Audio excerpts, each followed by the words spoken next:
मैं हरियाणा का भी दौरा कर चुका हूं, मैं जम्मू कश्मीर का भी दौरा कर चुका हूं, मैं पूर्व सैनिक भी हूं। तो भली भांत कौन चाहता है कि अशांति फैले। चिन्मयानंद गृह राज्य मंत्री थे, पंडित नेहरू की सरकार में थे। हाथरस में बोलने पे इनके मुख पे काली कूद गई थी। अन्ना आंदोलन आपको याद होगा, आरएसएस वालों ने करवाया था। राम रहीम को हर बार पेरोल पे बेल कैसे मिल जाती है। आप अपने प्रदेश को देखिए, अपने पार्टी को देखिए, अपने लोगों को देखिए कि सबसे ज्यादा रेपिस्ट बीजेपी में ही क्यों पाए जाते हैं। तो 4 साल की नौकरी करने वाला जान देने क्यों जाएगा, हथियार रखेगा, चल देगा। क्योंकि हम फ्रंट स्टेज पे देख रहे हैं जाति विशेष के लोग ही पाए जा रहे हैं, लेकिन बैक स्टेज पे देखेंगे तो दूसरी जाति के लोग पाए जाएंगे जो खुली गुंडाई करते हैं, खुली माफियागिरी करते हैं। नमस्कार, मैं हयात अब्बास और आप देख रहे हैं 4 PM न्यूज़ नेटवर्क। और भारतीय जनता पार्टी के ये जो सर्वे आ रहे हैं वो यही बता रहे हैं कि इस बार जिन राज्यों में चुनाव है, वो चाहे हरियाणा हो चाहे कश्मीर हो, वहाँ से भारतीय जनता पार्टी का सुपड़ा साफ हो रहा है। हरियाणा की बात करूँ तो विनेश फोगाट और बजरंग पुनिया कांग्रेस में शामिल हो गए हैं। तो क्या लगता है सर, इस बार बीजेपी के लिए फिर से एक नई मुसीबत खड़ी होने वाली है, ये राज्य भी गंवाने वाले हैं? देखिए, हरियाणा, जम्मू कश्मीर या महाराष्ट्र या झारखंड, यहाँ इनका कोई जनाधार बचा नहीं है। जिस तरीके से भाजपा के राज में, आज ही मैं ट्विटर पे देख रहा था, कोई सूर्यमणि त्रिपाठी है, एक पुलिस वाले को गाड़ी में भर करके गाली देते हुए, मारते हुए सब ले गए। उसके बाद जो भी आंदोलन हुआ था, खड़ा हुआ था जंतर मंतर पर, अगर कोई अपनी आवाज़ उठाता है तो गुनाह लोकतंत्र में तो नहीं होता है। जब आग लगेगी तो ही ना धुआं उठेगा। रही बात, मैं हरियाणा का भी दौरा कर चुका हूं, मैं जम्मू कश्मीर का भी दौरा कर चुका हूं, मैं पूर्व सैनिक भी हूं। तो भली भांत कौन चाहता है कि अशांति फैले। अभी एक राज्यसभा सांसद हैं, ये दिनेश शर्मा जी, उनका बयान आया है कि ये कांग्रेस से प्रेरित विनेश फोगाट, बजरंग पुनिया और लोगों का आंदोलन था। मैं ये पूछना चाहता हूँ, चिन्मयानंद गृह राज्य मंत्री थे, पंडित नेहरू की सरकार में थे। हाथरस में बोलने पे इनके मुख पे काली कूद गई थी। माननीय राज्यसभा सांसद उन्नाव वाले पे बोलने पर, उन्नाव वाले में कुलदीप सेंगर को अगर न्यायालय ने या चीफ जस्टिस ने प्रेशर नहीं बिल्टअप किया होता तो जेल नहीं जाता। आप अपने प्रदेश को देखिए, अपने पार्टी को देखिए, अपने लोगों को देखिए कि सबसे ज्यादा रेपिस्ट बीजेपी में ही क्यों पाए जाते हैं। BHU में 4 इनके IT सेल के लोग थे जो 66 दिन के बाद गिरफ्तार हुए। क्यों? तब उत्तर प्रदेश की STF विजिलेंस फेल हो गई थी। आपने उत्तर प्रदेश की STF की बात करी, अभी इनकाउंटर पे बड़ी चर्चा चल रही है मुकेश यादव के। क्या लगता है कि ये जो सिर्फ जाति विशेष को देख के इनकाउंटर कर रहे हैं भारतीय जनता पार्टी के खिलाफ, लगातार ये जो विपक्ष है वो सवाल कर रहा है, तो क्या आप इसको कैसे देखते हैं, आम लोग इसको कैसे देखते हैं? देखिए, एक इनकाउंटर स्पेशलिस्ट थे बॉम्बे में, पूरी नाम था, 113 इनकाउंटर किया था, आजीवन कारावास हुआ है। आप पढ़ लीजिएगा और न्यायपालिका का पूरा चार्ट उठा देख लीजिएगा। तमाम ऐसे, मैं आपको एक कहानी सुना देता हूँ। ये पुलिस वाले हैं ना, चप्पल में जाकर के इनकाउंटर नहीं होता है, सामने सामने गोली चलेगी। घनश्याम केवट की गोली चली थी, घनश्याम केवट सिंगल 315 की राइफल से, और कई पुलिस अधिकारी और कर्मचारी घायल हुए थे। यही बुंदेलखंड के कहीं का मामला था।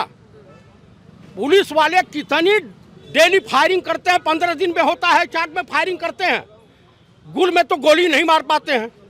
उनके माँ बाप, उनके गांव वालों की जो रिपोर्ट है, जो बयान आ रहे हैं, तमाम चैनलों पे आ रहे हैं, उन्होंने साफ शब्दों में कहा है कि घर से उठा करके ले गए। या तो ये झूठ बोल रहे हैं या तो जो है पुलिस वाले झूठ बोल रहे हैं। सामने सामना जब मुखबिर हो जाता है, कानपुर में हुआ था ना, कितने लोग दुनिया अल्लाह को प्यारे हो गए थे। कानपुर में हुआ था ना, वो कौन दुबे वाला था, विकास दुबे वाला था। सामने सामना गोली चलानी, सिर्फ इस देश की सेना जानती है, सीआईएसएफ के लोग जानते हैं, सीआरपीएफ के पैरामिलिट्री फोर्स, पुलिस वालों को तो नेताओं के वहाँ इधर उधर जाने से बेचारे खुद परेशान हैं, डिस्टर्ब रहते हैं। भाई इनको भी 8 घंटे 12 घंटे भाई 24 आवर्स आप रखे हो तो पता चला रात में रेड भी डालने जाना है, यहाँ जाना है, धरना प्रदर्शन में जाना है, लाइन ऑर्डर ठीक करना है, तो ये खुद डिस्टर्ब हो जाते हैं।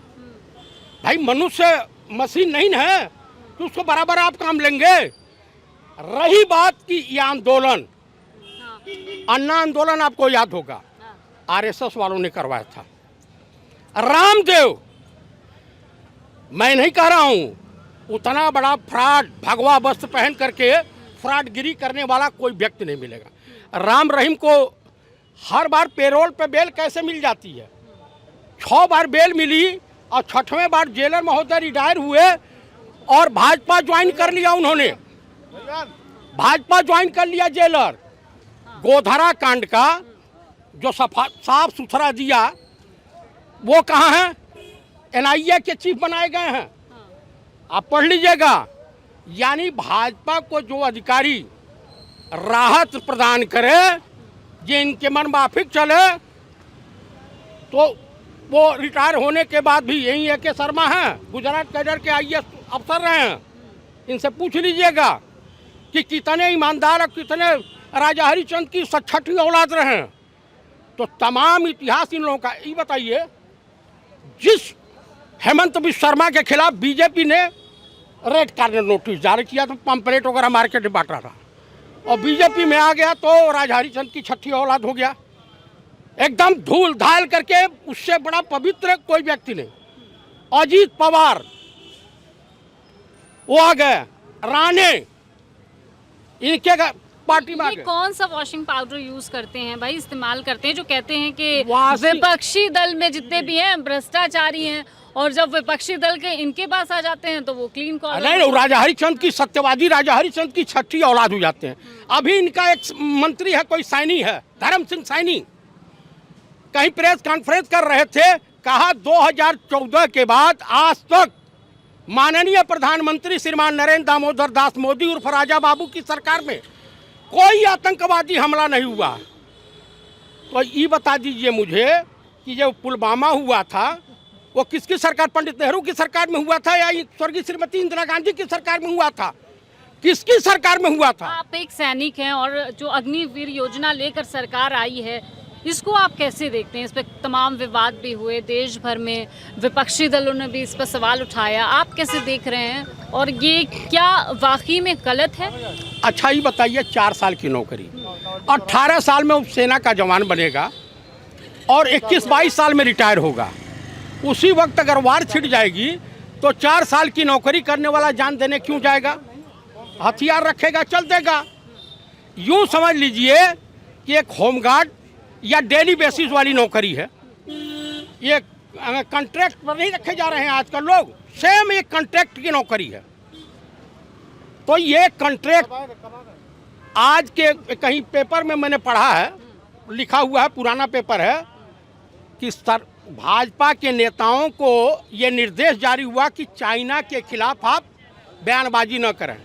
और राजनाथ सिंह गृह मंत्री हैं, उतना बड़ा निकम्मा और उतना बड़ा झूठा आदमी पृथ्वी पर कोई गृह मंत्री नहीं हुआ, अरे रक्षा मंत्री नहीं हुआ। इन्हीं की सरकार में पुलवामा हुआ था। जो कहते हैं बड़े उदारवादी और सेकुलर बनते हैं, राजनाथ सिंह गृह मंत्री थे और ये लोग हवाई जहाज नहीं। इन्हीं के पार्टी के गवर्नर थे सतपाल मलिक, उन्होंने खुलासा किया रिटायर होने के बाद। आप मुझे बता दीजिए, इस देश में कहा जाता है ना कि कैम्ब्रिज विश्वविद्यालय में एमफिल किया हुआ व्यक्ति, 80 फीट समुद्र में गोताखोरी करने वाला व्यक्ति और दुनिया के किसी तरीके का विमान उड़ाने वाला व्यक्ति, बाल बुद्धि हमारे देश के प्रधानमंत्री ने कहा, किसी के लिए कहा। हाँ। तो देश की जनता ये सवाल करती है, लोग सवाल कर रहे हैं कि ये बता दीजिए बामुश्किल 9वीं फेल, ये जो है एंटायर पॉलिटिक्स की कोई सब्जेक्ट नहीं, मैंने तो नहीं पढ़ा है, हमसे 15-16 साल बड़े हैं, माननीय पीएम, ये 35 साल भीख मांग के खाए हैं, तई डिग्रियाँ कब हासिल किए, कौन सा यूनिवर्सिटी में? ऐसी गलती मत करें, ऐसी बयानबाजी न करें कि लोग कहने पे मजबूर हो गए हैं कि क्या ये बैल बुद्धि है कि गधा बुद्धि है। मोदी जी रोजगार की बात करते हैं, क्या लगता है रोजगार दिया है? हमें तो नहीं दिखता कि 10 सालों में तीसरी बार इनकी सरकार चुने गए हैं। 10 सालों में इन्होंने तो कहा था 2 करोड़ हर वर्ष युवाओं को रोजगार देंगे। उस पे नाम पे खोखला है। इन्होंने खाली बस मंदिर मस्जिद और हिंदू मुसलमान ही करना है, इनका यही रोजगार बना दिया गया है और कुछ नहीं किया गया। अपराधी का कोई जात नहीं होता, बल्कि इन्होंने भी धर्म और जात बताना चालू कर दिया और ये भी कह दिया खुलिया कि अहिर गड़रिया कुर्मी कुशवा सैथवारा केवल राजभर चौहान तेली लोहार बढ़ई नाय दुसार खटीक चमार शेख सैयद अंसारी पठान के घर में पैदा हो गया। इससे गलती होगा तो कतई छोड़ा नहीं जाए, बुलडोजर इनकाउंटर चलेगा। आइए अगले समाज से आते तो नहीं कुछ किया जाएगा। और उदाहरण ताज़ा उदाहरण सुल्तानपुर का है ही है, जो कि ठाकुर भी थे, उसमें वो यादव भी थे और मंगेश यादव ना होते शायद कहीं ठीक सिंह लिखे होते तो शायद वो भी बच गए होते। और विशेष को टारगेट कर रही है। अरे विशेष केंद्र सरकार भी चाहती, राज्य सरकार भी चाहती, न ऐसा होता ब्रजभूषण सिंह भी आज जेल में होते, जो महिला पहलवान ने आरोप लगाया था। ऐसा नहीं है, ये चाहते नहीं कि शिक्षा स्वास्थ्य रोजगार पर महंगाई की बात हो। जब भी देखिए चुनाव की समय आ चुकी है, उपचुनाव है, कुछ राज्यों में चुनाव है, तो इनकाउंटर दिखाना, बुलडोजर दिखाना और हिंदू मुसलमान करना है और यही आगे पीछे करना।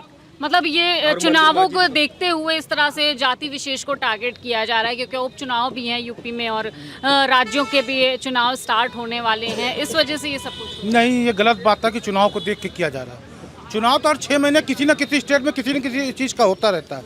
ये टारगेट मनुस्मृति में से स्टार्ट होता है, जिसको मानने वाले लोग दलित, SC, ST, OBC के लोगों को हमेशा के लिए बाबा साहब भीमराव अम्बेडकर ने जहाँ से नीचे से ज़मीन में जो गाड़ दिया गया था, उनको उठा के जो बराबरी पे लाने का काम किया था, उसको फिर वहीं पहुंचाने का काम ये सरकार करेगी। लेकिन सबका साथ सबका विकास एक तरफ सरकार कहती है, कैसे देख रहे हैं? देखिए एनकाउंटर तो अभी मैंने उसको देखा नहीं क्या है एनकाउंटर का सीन, लेकिन कहीं ना कहीं हम अभी जो सदन चल रहा था इससे पहले भी, तो उसमें भी मैंने जो योगी जी का भाषण सुना, तो उसमें कुछ जात विशेष के लोग ही थे, क्योंकि हम फ्रंट स्टेज पे देख रहे हैं जात विशेष के लोग ही पाए जा रहे हैं, लेकिन बैक स्टेज पे देखेंगे तो दूसरी जाति के लोग पाए जाएंगे जो खुली गुंडाई करते हैं, खुली माफियागिरी करते हैं।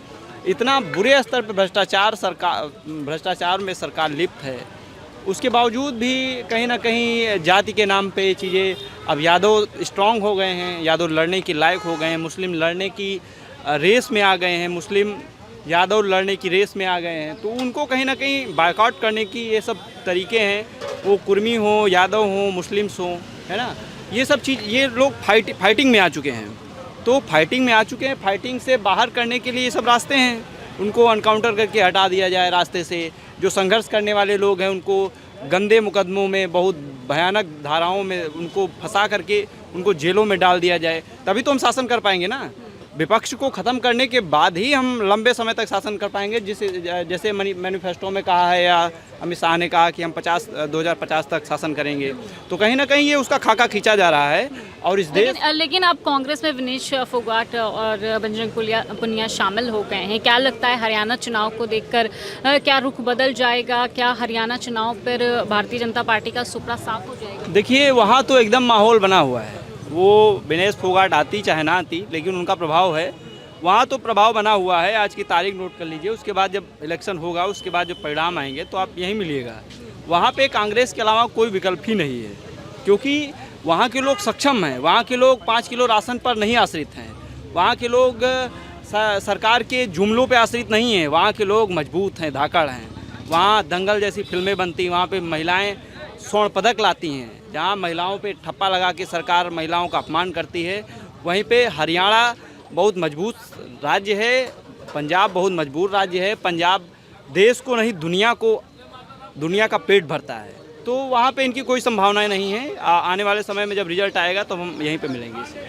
बिल्कुल, तो देखिए हरियाणा चुनाव को लेकर जनता के बीच क्या कुछ माहौल है और भारतीय जनता पार्टी के लिए क्या सोच रहे हैं, क्या लोगों के मुद्दे हैं, ये इसी पर हम बात कर रहे थे। तमाम इसी तरह के अपडेट के लिए 4PM देखते रहे। कैमरा पर्सन सत्यनारायण के साथ मैं हयात अब्बास, 4PM न्यूज़ नेटवर्क।